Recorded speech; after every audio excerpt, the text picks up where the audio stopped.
Sometimes life has a way of putting us in moments we never see coming. Moments that change everything. And today, I want to tell you about one of those moments. A moment that took place on an ordinary Saturday night in one of the most extraordinary restaurants in New York City. But this isn't just a story about wealth and fancy dining. This is a story about dignity, about the power of knowledge, and about what happens when someone refuses to stay silent. So sit with me for a moment, and let me take you back to that night. Picture this. You're standing in the middle of Manhattan in a restaurant called the Gilded Lily. It's not a place for ordinary people. No, this restaurant exists in a completely different world. The kind of world most of us will never step foot in. Crystal chandeliers hang from the ceiling, casting this warm, golden glow over everything. The tables are draped in white linen so crisp and clean it looks like it was pressed by angels. And the silverware? When it touches the fine china, it makes this gentle clink, a sound that just whispers of money, privilege, and generations of wealth. The air itself smells like success, expensive wine, perfectly seasoned food, and the unspoken understanding that everyone in this room has more money than most people earn in a lifetime. On any given night, you'll find billionaires here. CEOs. People whose net worth exceeds most people's wildest dreams. People who have never been told no. People who have never had to struggle, never had to question their place in the world, never had to wonder if someone was looking down on them because of the color of their skin or the job they held. But in that world, there was one person who didn't quite belong. Her name was Sophia Bennett. Sophia was 27 years old, and she had perfected the art of being invisible. When you work in a place like the Gilded Lily, invisibility is a skill you learn quickly. You learn to be present enough to serve, but absent enough to be forgotten. You learn to smile even when your feet are screaming. You learn to keep your eyes down and your opinions to yourself. Every single Saturday night, Sophia moved through this world like a ghost. Her uniform was always pressed. Her smile was always ready. And her dignity? Well, she kept that locked away somewhere deep inside, where the customers couldn't reach it. But here's the thing about Sophia that most people didn't know. She wasn't just a waitress. During the day, while most of us were having our lunch breaks, Sophia was sitting in graduate seminars at Columbia University. She was studying classical languages, Latin, ancient Greek. She was writing a thesis about how Latin shaped Renaissance literature. She was doing the kind of intellectual work that requires years of dedication, brilliant thinking, and a love for knowledge that goes beyond what most people could understand. She had been on her feet since 6 a.m. that Saturday. First, the seminar at Columbia. Then, rushing across the city through traffic, changing into her waitress uniform, and starting her evening shift at 6 p.m. Her feet ached. Her eyes burned from lack of sleep. Her body was running on coffee and determination and the love she had for her mother. Because Sophia's mother was in the hospital, and the bills were piling up. Hospital bills don't care that you're pursuing your dreams. They don't care that you're working 2 jobs. They just keep coming month after month, and someone has to pay them. So Sophia showed up. She worked her shift. She carried plates of food that cost more than her weekly grocery budget. And she smiled, because she had promised herself she would never let them see her struggle. During her brief break that night, Sophia did something that nobody else at the Gilded Lily would have done. She slipped into the employee locker room, this tiny, cramped space in the back where all the servers and busboys kept their belongings, and she pulled out a worn copy of Cicero's letters. The pages were yellowed. The cover was soft from years of handling. This book had been with her for a long time. And in that book, she found something that the fancy restaurant, with all its crystal and champagne and wealth, could never give her. She allowed herself exactly 10 minutes. 10 minutes where she could read the Latin, moving her lips silently as she translated the ancient words in her head. 10 minutes where she existed in a world where words mattered more than money. Where knowledge was the real currency of power. Where a person's value came from what they knew, not from how much they had. A coworker named Jessica poked her head in, curious. "Girl, why do you always read those weird books?" Jessica asked. "What even is that? Some kind of code?" Sophia smiled and tucked the book back into her locker. "Something like that," she said. If only she had known how true those words would be before the night was over. Sophia returned to the dining room, and that's when she saw her. An elderly woman being seated at her usual corner table by the window.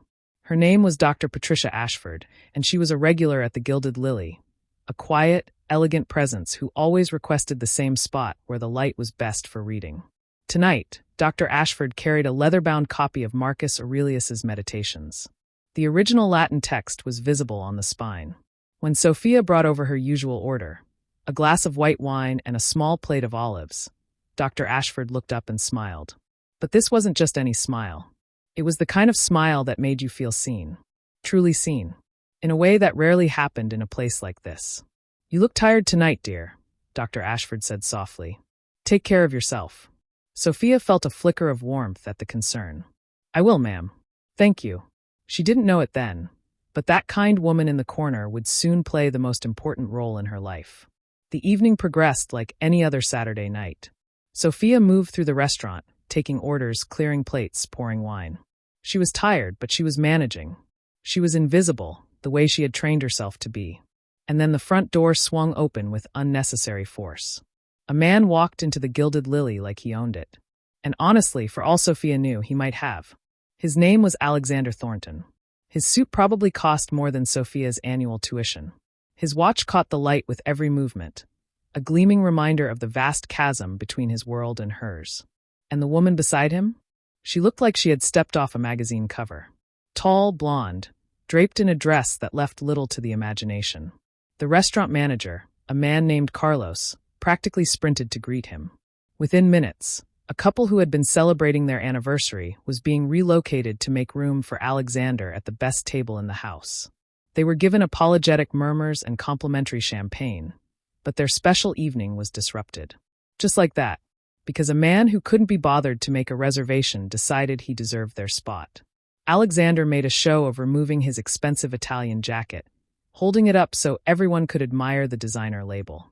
He draped it carefully over a brass hook beside his booth, smoothing the fabric with exaggerated care, as if the jacket itself deserved more attention than any person in the room. Carlos caught Sophia's eye and gestured her over. His expression was tight. She knew that look. "Ellie, you'll be serving Mr. Sterling tonight," he said in a low voice. "He's a VIP. Very important. Be careful with him." She understood what Carlos really meant. Be patient. Be invisible. Don't make waves. Sophia approached the table with her practiced smile firmly in place. "Good evening. Welcome to the Gilded Lily. My name is Sophia, and I'll be taking care of you tonight. May I start you off with something to drink?" Alexander didn't look at her. His eyes remained fixed on his companion as he waved a dismissive hand in Sophia's direction. "Vanessa, darling, I certainly hope they hire people here who can actually read the menu," he said. Vanessa giggled, a high-pitched sound that felt like nails on a chalkboard. "Oh, Harrison, you're terrible," she said. Finally, he deigned to glance at Sophia. His gaze traveled over her with obvious disdain, as if she were furniture. "Or less. The 1997 Chateau Margaux," he said. "And make sure the glass is properly chilled this time. Last place I went, they served it practically warm. Uncivilized." Sophia maintained her composure. "Of course, sir. Excellent choice." She returned with the wine, presented it for his inspection, and poured with the precise technique she had perfected over 3 years of working here. Alexander watched her like a hawk, waiting for a mistake, waiting for a reason to criticize her. Throughout the meal, the insults continued. The bread was too cold. The butter was too soft. The steak was half a degree past his preferred temperature. Each complaint was delivered with a smirk. Each criticism designed to remind Sophia of her place in his hierarchy. Vanessa participated at first, adding her own cutting remarks. But as the evening wore on, Sophia noticed something shift in the woman's expression. There were moments, brief flickers, when Vanessa looked at her with something that might have been embarrassment, or perhaps even guilt. After his third glass of wine, Alexander's voice grew louder. His gestures became more expansive. He began regaling Vanessa with stories of his prep school days, his summers in Rome, his supposed mastery of classical languages. "I was top of my Latin class," he boasted, swirling the wine in his glass.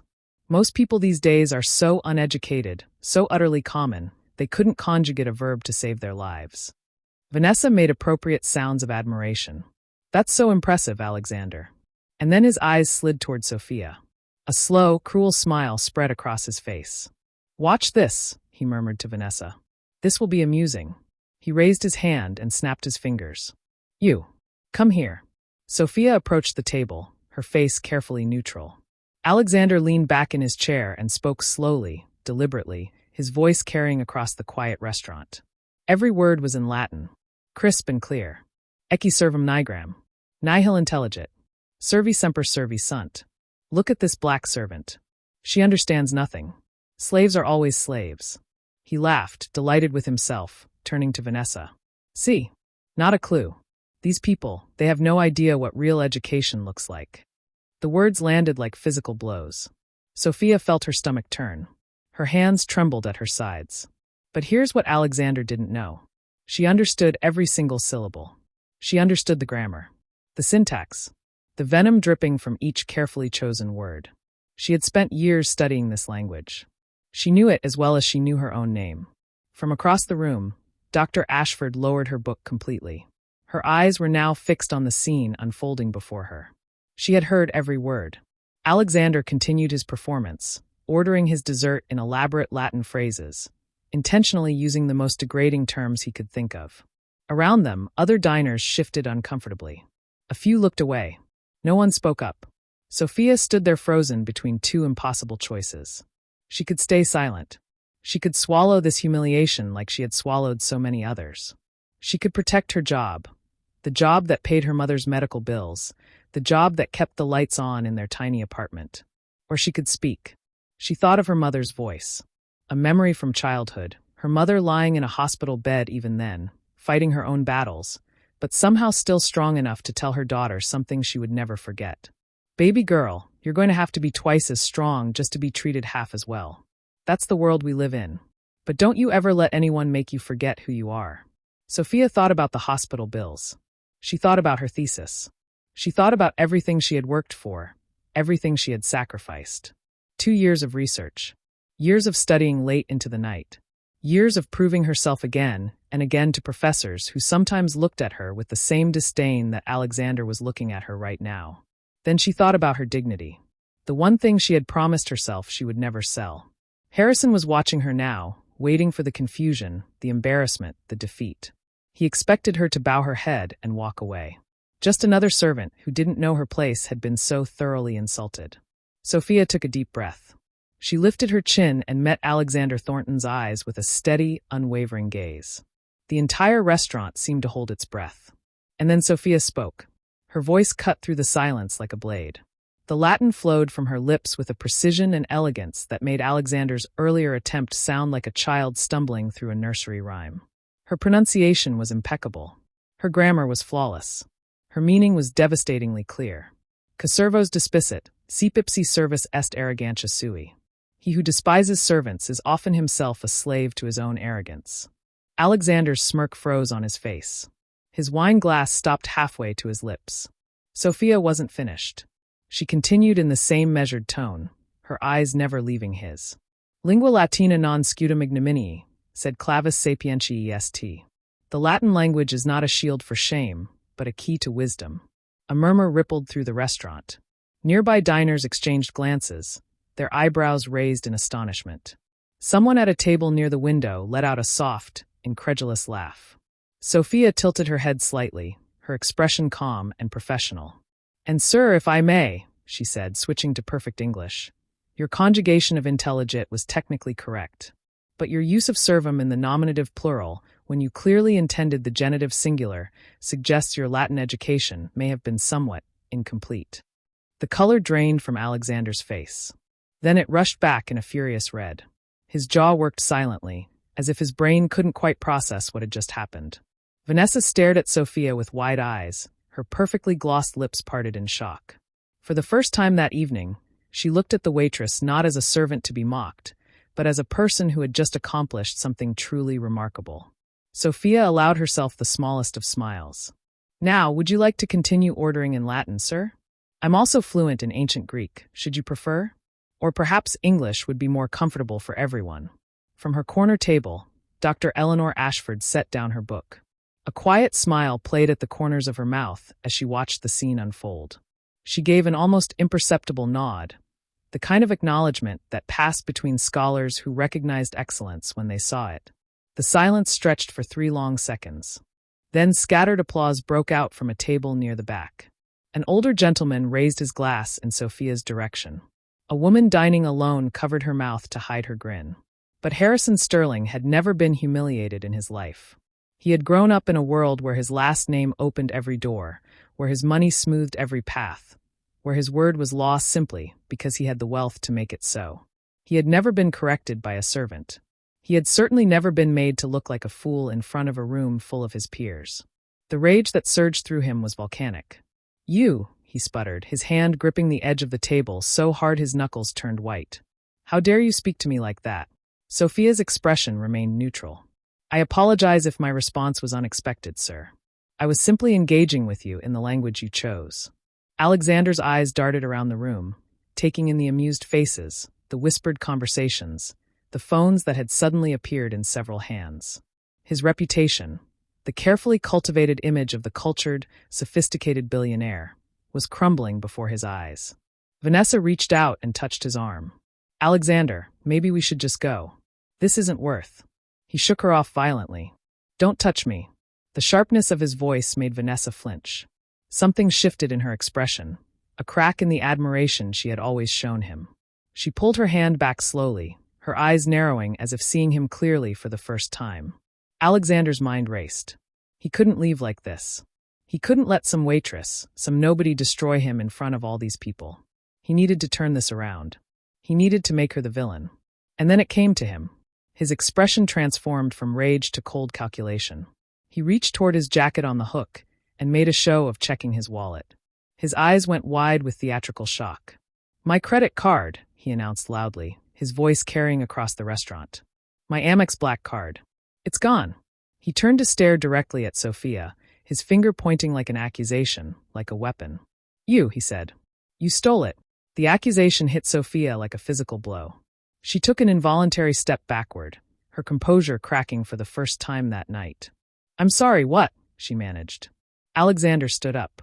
His chair scraped loudly against the hardwood floor. The sound echoed through the restaurant. "Everyone heard me," he said. "This woman has been serving my table all night. She's had access to my jacket, my belongings, and now my card is missing." He looked around the room, playing to his audience like an actor on stage. A card worth over $100,000 in credit, I might add. The atmosphere in the restaurant shifted instantly. The amused glances turned suspicious. The whispered conversations took on a different tone. And Sophia could feel the weight of dozens of eyes on her. She knew exactly what many of them were thinking. The math was simple in their minds. And the answer was written in their prejudices. A black waitress. An accusation of theft. A wealthy white accuser with money, power, and the platform to destroy her. Carlos Webb rushed over, his face pale with anxiety. "Mr. Sterling, I'm sure there's been some misunderstanding. Sophia is one of our most trusted employees. She would never." Alexander cut him off with a wave of his hand. "Are you calling me a liar? Do you know who I am? I play golf with the owner of this establishment every single week. One phone call from me, and you'll be out of a job by morning." Carlos swallowed hard. Sophia watched the conflict play out on his face. The desire to do the right thing, warring with the very real fear of losing everything. In the end, fear won. "Sophia," he said quietly, unable to meet her eyes. "Maybe you should cooperate just to clear this up." Sophia's voice cracked slightly. "Carlos, I haven't done anything wrong." I know, he said, still not looking at her. "But if you have nothing to hide, then there's no problem, right? Just let us check, and this will all be over." The betrayal stung more than Sophia expected. 3 years. She had worked here for 3 years. 3 years of perfect performance reviews. 3 years of covering extra shifts. 3 years of going above and beyond for customers who rarely bothered to learn her name. And now, when it mattered most, the man who was supposed to protect her couldn't even look her in the eye. Around them, more phones had appeared. Red recording lights blinked like accusatory eyes. Sophia realized that this moment, this humiliation, was being captured from a dozen different angles. By tomorrow, she would be a viral video. A hashtag. A cautionary tale shared by strangers who would never know her name, but would feel entitled to judge her entire existence. Alexander pressed his advantage. "Well, what are you waiting for? Check her pockets. Check the employee area. Check whatever you need to check." He crossed his arms, a triumphant smile spreading across his face. Unless, of course, she has something to hide. Sophia's mind raced through her options. Each one was more impossible than the last. If she refused to be searched, she looked guilty. If she submitted to being searched, she was admitting that a wealthy white man's baseless accusation was enough to strip her of her dignity. Either way, Alexander won. She thought about her mother lying in that hospital bed, the tubes and wires keeping her alive, the bills piling up on the nightstand. She thought about her thesis. 2 years of research that would be worthless if she was arrested, if her record was tainted, if Columbia decided a theft accusation, even a false one, was too much of a liability. She thought about her father, gone too soon, who had worked himself to the bone to give her opportunities he never had. What would he say if he could see her now? Standing in the middle of a fancy restaurant while rich people decided whether she was a criminal? The memories washed over her like a wave. Every time a teacher had assumed she cheated because her essay was too well written. Every time a store security guard had followed her through the aisles. Every time someone had clutched their purse a little tighter when she walked by. A lifetime of small indignities that added up to this moment. This accusation. This public trial by the court of wealth and privilege. Her eyes burned, but she refused to cry. She would not give them that satisfaction. And then, from across the restaurant, someone stood up. Vanessa rose slowly from her seat. Her face was troubled, her earlier playfulness completely gone. "Alexander, are you sure about this?" she asked. "Maybe the card just fell somewhere. Maybe you left it in the car." Alexander turned on her with a snarl. "Whose side are you on?" "I'm just saying this feels wrong," Vanessa continued. "She's standing right there. She hasn't tried to run. She hasn't done anything except embarrass you. And now suddenly she's a thief." For a moment, something dangerous flickered in Alexander's eyes. But he controlled himself, smoothing his features back into a mask of righteous indignation. "Vanessa, darling, you're too trusting. It's one of your most charming qualities, but in this case, it's misguided." He turned back to Carlos. "I want her searched, and I want the police called now." Carlos pulled out his phone with shaking hands. Sophia watched him dial. Watched her future unravel with each passing second. "Please," she said softly. "I didn't take anything. I swear to you, I didn't take anything." No one responded. No one met her eyes. She was alone in a room full of people, surrounded by witnesses who had already decided she was guilty. The weight of it pressed down on her chest, making it hard to breathe. 3 years of perfect performance. A lifetime of playing by the rules. Of being twice as good to be considered half as worthy. And none of it mattered. None of it had ever mattered. She closed her eyes, preparing herself for the worst. And then, a glass was set down on a table with deliberate force. A calm, authoritative voice cut through the chaos. "I think," said the voice, "that we need to stop this charade right now." Sophia's eyes flew open. Dr. Eleanor Ashford rose from her chair with the unhurried grace of someone who had spent a lifetime commanding attention without ever having to raise her voice. She moved toward the center of the room, her presence somehow filling the space in a way that made everyone else seem smaller. "And who exactly are you?" Alexander demanded, his expression contemptuous. "This is a private matter." Dr. Ashford smiled, but there was no warmth in it. "My name is Eleanor Ashford, Professor Emerita of Classical History and Ancient Languages at Columbia University. And I have been watching this entire performance from the beginning." She stopped a few feet away from Alexander, her eyes locked on his with an intensity that made him take an involuntary step backward. "What I have witnessed tonight is not a theft, Mr. Sterling. It is a fraud. And the perpetrator is not the young woman you are so eager to condemn." The restaurant fell silent. What would Dr. Ashford reveal next? How would she prove Sophia's innocence? And would it be enough to save her from this nightmare? When we left off, Sophia stood alone in a room full of people, accused of a crime she didn't commit. Her future was crumbling. The police were being called.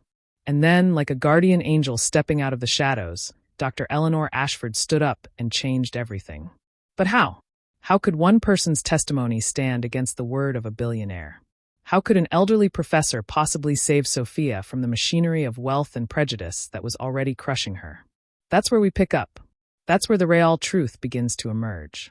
Dr. Ashford moved closer to Alexander, her gaze never wavering, never blinking. There was something almost supernatural about her presence. The way she commanded the room without raising her voice, the way everyone seemed to shrink in her shadow. "On the contrary, Mr. Sterling," she said, her voice carrying with the practiced clarity of someone who had spent decades commanding lecture halls filled with hundreds of students. "It concerns me very much." She turned to address the entire room. Her posture was perfect. Her words were deliberate. This was a woman who knew how to speak truth to power. "I have been seated at that corner table since before you arrived this evening," she began. "I have watched every moment of this night's events. And I can tell you, with absolute certainty, exactly what happened to your credit card." Alexander's jaw clenched. He looked like he wanted to interrupt, but something in Dr. Ashford's presence made him hesitate. There was authority there. Real authority. Not the kind that comes from money, but the kind that comes from knowledge, from decades of experience, from a woman who had spent her entire life studying truth and defending it. Dr. Ashford pointed toward Harrison's table, where his jacket hung on the brass hook beside the booth. "When you ordered that 1997 Chateau Margaux," she said, "you removed your wallet from your inside jacket pocket. You took out the card, examined it, made quite a show of it, actually, wanted everyone to see it. Then you replaced it in your wallet. And then, Mr. Sterling, you put the wallet back. Not in your trouser pocket, where a sensible person might keep it, but in the inside pocket of that jacket. The jacket hanging right there." She pointed with absolute certainty. Every head in the restaurant turned toward the jacket on the brass hook. Alexander's mouth opened, then closed. A vein pulsed visibly at his temple. You could see the calculation happening behind his eyes. He was trying to figure out how to spin this, how to maintain control of the narrative that was slipping through his fingers like sand. Dr. Ashford continued, her tone almost gentle now, the way a teacher might correct a particularly slow student. "The card never left your possession, Mr. Sterling. Not for a single moment. This young woman never touched your belongings. The only thing she did was respond to your cruelty with intelligence and grace. And apparently, that was enough to make you want to destroy her." Carlos Webb moved quickly. His hands were shaking as he rushed toward the jacket hanging on the hook. Everyone watched. Everyone held their breath. His hand reached into the inside pocket. It emerged holding a black leather wallet. He opened it slowly. And there, gleaming in its designated slot, was an Amex black card with Alexander Sterling's name embossed in silver. The silence that followed was absolute. Complete. The kind of silence that feels like it has weight. Then came the whispers. They spread through the restaurant like wildfire. Phones that had been recording Sophia now turned toward Alexander, capturing his humiliation from every possible angle.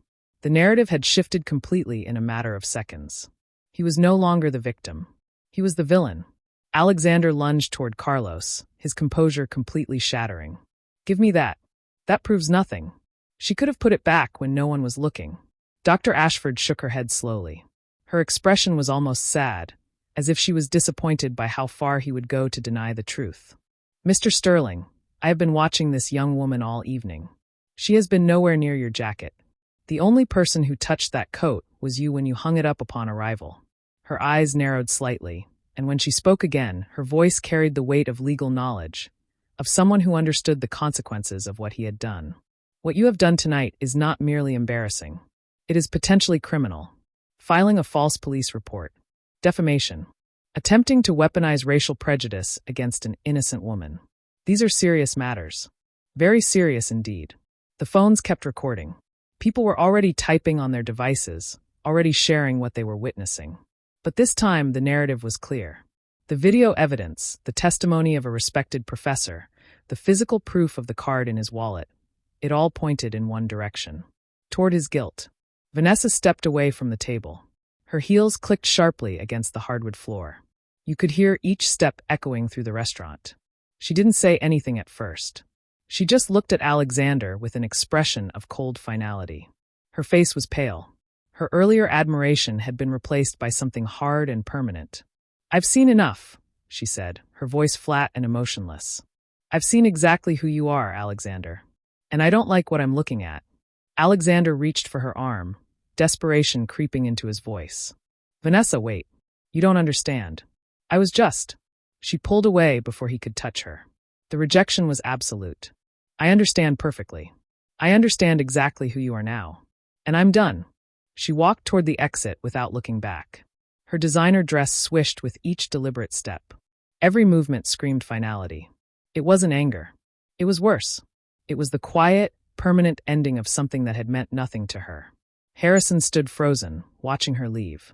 For the first time that evening, he looked truly lost. He looked small, because money and status couldn't buy him out of the hole he had dug for himself. Wealth couldn't fix what he had broken. Power couldn't restore what he had destroyed. A man at a nearby table stood up slowly. He pulled a small notepad from his jacket pocket. He looked familiar. The kind of familiar that comes from seeing someone's face on television. "Mr. Sterling," the man said, his voice steady and professional. "I'm David Morrison, reporter for the New York Times. Would you care to comment on what just happened here tonight?" The color drained from Alexander's face completely. It was one thing to be humiliated in front of strangers. But a reporter? A journalist who would document this, who would write about it, who would make sure that this moment, this terrible, defining moment, would be preserved forever in print and online? He looked around the room at the recording phones, at the contemptuous stares, at the complete collapse of everything he had built his identity upon. His reputation, his carefully crafted image as a cultured, sophisticated man of the world. All of it was gone. Without another word, Alexander grabbed his jacket from the hook.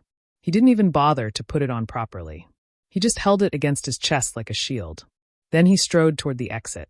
His shoulders were hunched. His posture had changed from the arrogant swagger of a man who owned the world to the desperate shuffle of someone running for his life. The door swung shut behind him with a soft click. And he was gone. For a long moment, no one moved. No one spoke.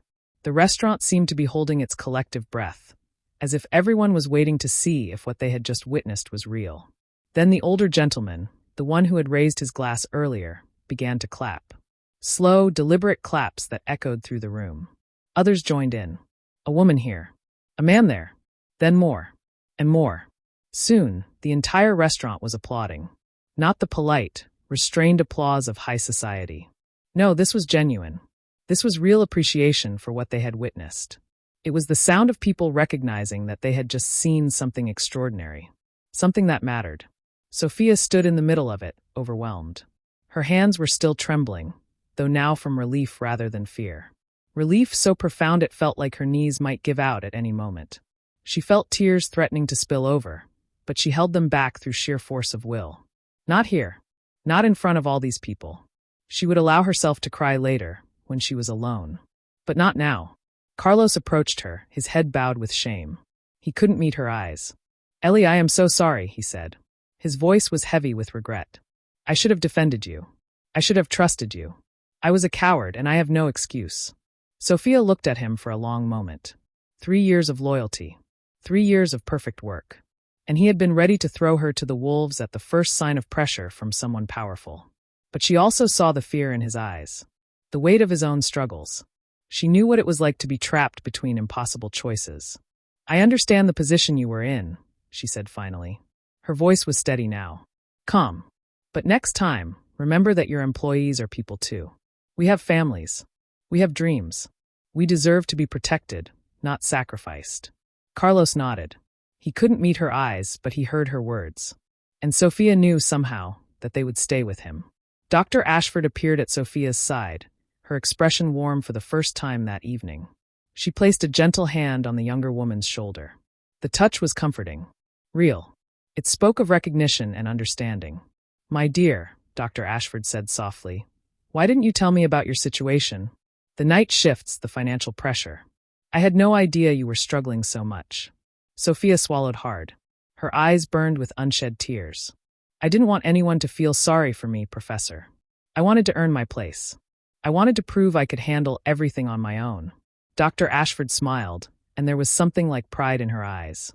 Deep, genuine pride. "That is precisely why I have always believed in you, Ellie.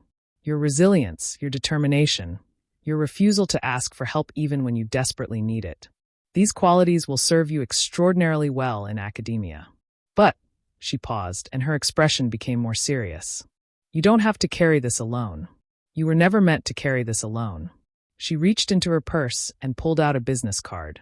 The card was elegant, simple. Just her name and title. Professor Eleanor Ashford, Columbia University. "There is a paid position available," Dr. Ashford said. "A teaching assistant role in my department. The salary is modest, but it would be enough to cover your expenses without requiring you to work these brutal hours. And I know of a foundation that provides grants for graduate students with family medical emergencies. The kind of grants that could help ease your mother's burden significantly." She paused, letting the weight of her words settle. "I will personally recommend you. In fact, I insist on it." Sophia stared at the card in her hand. After everything that had happened that night, after standing at the edge of an abyss and facing destruction, this small rectangle of paper felt like salvation. It felt like a bridge, a way across the chasm that had been swallowing her whole. Professor Ashford, I don't know what to say, Sophia managed. I can't. The older woman gently took her hand and squeezed it. Say you'll accept. Say you'll let me help you finish what you started. Your thesis on Latin's influence on Renaissance literature is too important to be derailed by circumstances beyond your control. The world needs your voice, Sophia. Your work matters. You matter. Sophia nodded, not trusting her voice. She squeezed Dr. Ashford's hand, and in that gesture, there was a transfer of something profound. Not just gratitude, though there was plenty of that, but also recognition, an acknowledgement that Sophia had been seen all along, that her worth had been recognized by someone who understood the true measure of a person's value. Around them, the restaurant was slowly returning to normal.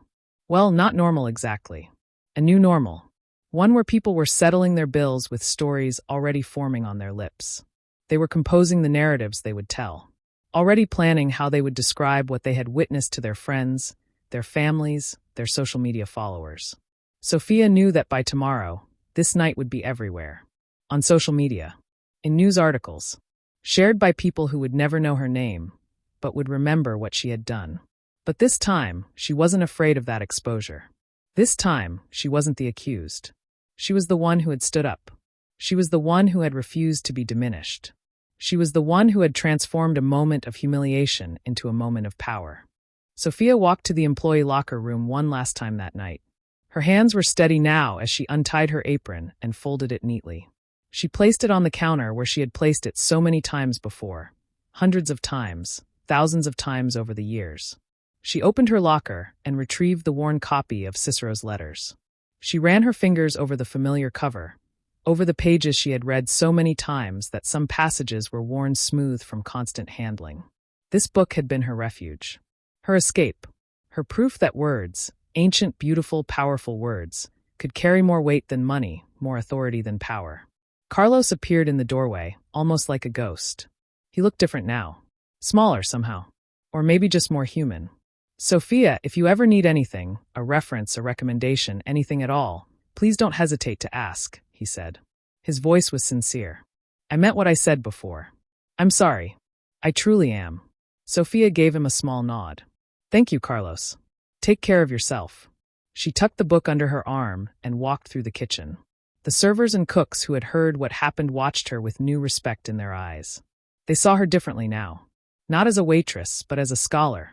As someone who had stood up to power and won. Jessica grabbed her hand as she passed. Girl, that was the most incredible thing I've ever seen, Jessica said, her eyes shining. You're a legend. You really are. Sophia squeezed her friend's hand briefly. Thank you. That means more than you know. She continued toward the back exit, moving through the kitchen for what she knew would be the last time. The fluorescent lights, the heat from the stoves, the familiar smells of the restaurant that had been her second home. It was time to move forward. Time to leave this world behind. Sophia stepped out into the cool Manhattan night. The city hummed around her. Taxis honking. Distant laughter. The endless pulse of life that never stopped. No matter what dramas played out in fancy restaurants, the city went on. Life went on. She stood there for a moment, breathing deeply, letting the night air fill her lungs. The air tasted like possibility. Like freedom. Like hope. Above her, the sky was clear, rare for Manhattan. A few stubborn stars managed to shine through the light pollution, little points of light refusing to be dimmed by the city's glow. She thought about her father. Gone too soon. She wondered if he could see her now. If somehow, somewhere, he was watching his daughter and feeling proud. Proud of her resilience. Proud of her refusal to be broken. Proud of the woman she had become. She thought about her mother fighting her own battle in a hospital bed across the city. Her mother, who had raised her alone after her father passed. Her mother, who had worked 2 jobs just to keep them afloat. Her mother, who had taught her that dignity was the one thing that could never be taken away. Her phone buzzed in her pocket. She pulled it out and read the message from the hospital. Update on patient Bennett. Condition stabilized. Doctor pleased with progress. We'll call tomorrow with details. Sophia closed her eyes and allowed herself one moment of pure relief. Pure gratitude. Pure joy. Her mother was going to be okay. After months of worry, after countless sleepless nights, after the weight of hospital bills crushing down on her shoulders, her mother was going to be okay. When she opened her eyes again, she was smiling. Not the practiced smile she wore for customers. Not the professional mask she had perfected over years of service in places where she didn't truly belong. This was something real. Something that came from deep within. A smile that spoke of survival. Of triumph. Of hope. Sophia began walking, leaving the gilded lily behind her. The street lights cast long shadows on the pavement. Somewhere in the distance, a saxophone played a lonely melody. Probably a street musician performing for the late-night crowd. She didn't know exactly what tomorrow would bring. There would be challenges ahead. There would be difficult moments. Graduate school would still be demanding. Her mother's recovery would still require care and attention.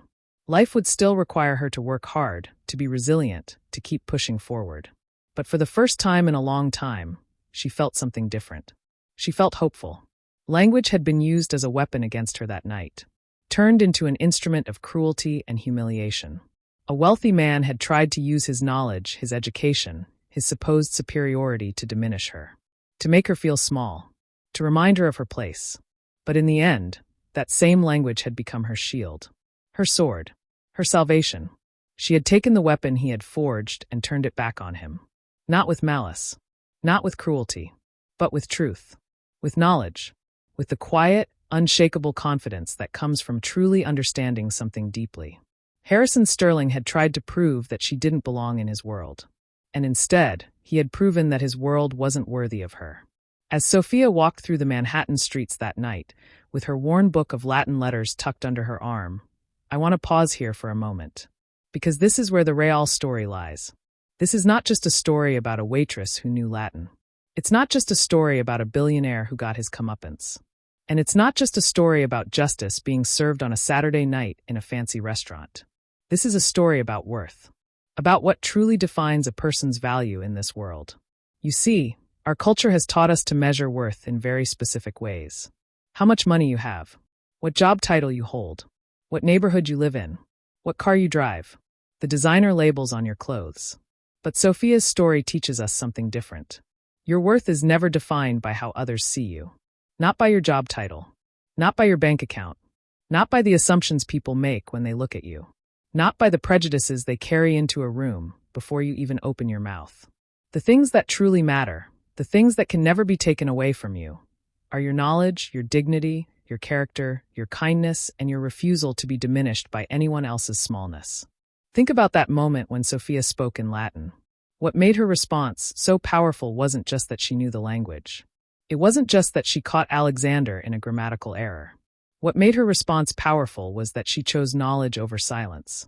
She chose dignity over self-protection. She chose truth over comfort. In that moment, she had everything to lose. Her job, her income, her ability to pay her mother's hospital bills, her future at Columbia. Everything. But she had something more important to protect. Her sense of self. Her belief that she deserved to be treated with respect. Her refusal to accept that someone else's wealth gave them the right to humiliate her. That's courage. That's the kind of courage that changes the world. Sophia Bennett walked into the Manhattan night, her head held high, carrying nothing but a worn book of Latin letters and the knowledge that no one, not wealth, not power, not prejudice, not arrogance, could ever take away who she truly was. She had come to the Gilded Lily that night as a waitress. She left it as something more. Not because her circumstances had changed in an instant. Not because she suddenly had money or prestige or status. She left it because she had reclaimed her power. She had remembered who she was. And she had refused to let anyone, no matter how rich, no matter how powerful, make her forget that. And here's what I want to leave you with as this story comes to an end. Whatever you're facing right now, whatever circumstances are trying to diminish you, whatever powerful voices are trying to convince you that you're not enough, remember Sophia. Remember that your worth comes from within. That the things that truly matter, your mind, your character, your dignity, cannot be stolen or taken away by anyone else. Remember that sometimes the greatest power comes from standing up, from speaking truth, from refusing to be silent even when everything is telling you to stay quiet. Remember that you are worthy. Not because of what you have, not because of what you do, but because of who you are. If this story moved you, If it reminded you of something important about yourself or someone you love, I want to hear about it.